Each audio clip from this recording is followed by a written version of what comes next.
മാണിക്കോ? അപ്പൊ നമ്മുടെ തട്ടകത്തിലേക്കുള്ള വഴിയോ അറിയാം? തട്ടകത്തിലോട്ടും തട്ടുംപുറത്തിലോട്ടും ഒക്കെ ആയിട്ട് വഴികളത്ര കിടക്കണം മച്ചു ഈ ഉലകത്തില്.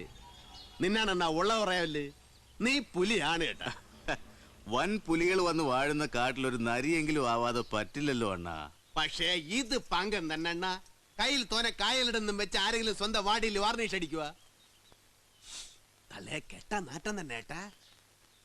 മച്ചു ചെല്ലക്കിളിയായത് കെട്ടിയതാ അതാ ക്യാസ് കേട്ടാ. നീ ചെല്ല്. അത്താണ്. എന്നാ പിന്നെ അക്കം പോയി പോയി. ഈ വരവ് ഞാൻ കുറച്ച് നേരത്തെ പ്രതീക്ഷിച്ചതാ. ഓ തന്നെ. പക്ഷെ എങ്ങനെ മച്ചു വെറും കൈയോടെ വരണത്? പഴയ തോഴന്മാരില്ലേ, അതും പണ്ട് എങ്ങനെയൊക്കെ പിരിഞ്ഞു പോയവര്. എന്തെങ്കിലുമൊക്കെ സമ്മാനങ്ങളുമായിട്ട് വേണ്ടേ വരാ. അതല്ല എന്റെ ഒരു മുറ. അപ്പൊ ദാ അടക്കണു മുറ്റ ഒരു സാധനം കൊണ്ടുവന്നിട്ടുണ്ട്. ഇറക്കട്ടാ വർക്കിച്ച ആ സാധനം ഇറക്കി കണ്ടു നോക്കി.